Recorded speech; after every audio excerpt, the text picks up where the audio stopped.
जय श्री राम। मैं आज आप सबको श्रीमद् भगवत गीता के 5वें अध्याय का पाठ सुना रही हूँ। अर्जुन बोले, हे कृष्ण, तुमने पहले कर्मों का त्याग करने को कहा, फिर करने को प्रशंसा करते हो। इन दोनों में से जो अधिक हितकर है वह एक बात निश्चय करके बतलाओ। श्री कृष्ण बोले, कर्मों का त्याग और कर्मों का करना ये दोनों ही मोक्ष देने वाले हैं, परंतु इन दोनों में कर्म त्याग से कर्मयोग हितकर है। जो किसी से द्वेष नहीं रखता, न किसी पदार्थ की इच्छा करता है, वह सन्यासी है। ऐसा पुरुष संसार के बंधनों से छूट जाता है। सांख्य योग को मूर्ख लोग ही पृथक पृथक कहते हैं, पंडित नहीं कहते। जो इन दोनों में से एक में भी अच्छी तरह स्थित हो जाता है, उन दोनों को दोनों फल प्राप्त होते हैं। ज्ञान योगियों को जो स्थान मिलता है वही कर्म योगियों को प्राप्त होता है। ज्ञान योग व कर्म योग एक ही है। कर्म योग के बिना संन्यास को प्राप्त होना दुष्कर है। कर्म योग करने वाले मुनिजन को ब्रह्म प्राप्त होने में विलंब नहीं लगता। कर्म योग युक्त शुद्ध अंतःकरण वाला, मन और इंद्रियों को जीतने वाला, संपूर्ण प्राणियों में अपनी आत्मा को देखने वाला, कर्म करता हुआ भी कर्म फल से लिप्त नहीं होता। योग युक्त तत्व वेता पुरुष देखते हैं, सुनते हैं, स्पर्श करते हैं, सूंघते हैं, खाते हैं, चलते हैं और श्वास लेते हैं, तो भी वह ये मानते हैं कि मैं कुछ नहीं करता। ये बोलते हैं, त्यागते हैं, ग्रहण करते हैं, परंतु ये मानते हैं कि मैं कुछ नहीं करता। यह बुद्धि धारण करते हैं कि इंद्रियां ही अपने अपने विषयों में वर्तती है। जो प्राणी ब्रह्म में अर्पण संग को त्याग कर कर्म करता है वह पाप से लिप्त नहीं होता। जैसे कमल पत्र पर जल नहीं ठहरता, योगीजन शरीर से, मन से, बुद्धि से, इंद्रिय की आसक्ति से रहित होकर आत्मा शुद्धि के निर्मित कर्म करते हैं। योग युक्त पुरुष कर्म फल त्याग कर मोक्ष रूप शांति का लाभ करता है, और जो योग रहित है वह कर्म की इच्छा के बंधन में पड़ जाता है। सब कर्मों को मन से त्याग करके प्राणी इस नव द्वार की देह रूपी पुरी में ना कुछ करता है, ना करता हुआ आनंद पूर्वक रहता है।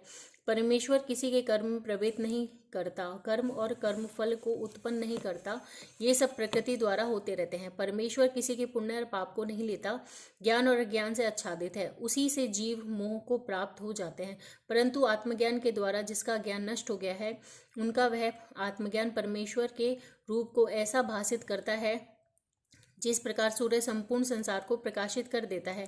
उसी परमात्मा में जिसकी बुद्धि स्थिर है, उसी में मन लगाते हैं, उसी में निष्ठा रखते हैं, और जो सदा उसी के ध्यान में लगे हैं, दान द्वारा जिसके सब पाप नष्ट हो गए हैं, वे संसार में जन्मते नहीं। विद्या और विनय से संपन्न ब्राह्मण में, गाय में, कुत्ता में और चांडाल में पंडित जन की दृष्टि समान रहती है। जिसके मन में इस तरह की समानता उत्पन्न हो गई है, उन्होंने इस लोक में जन्म मरण रूप संसार को जीत लिया है।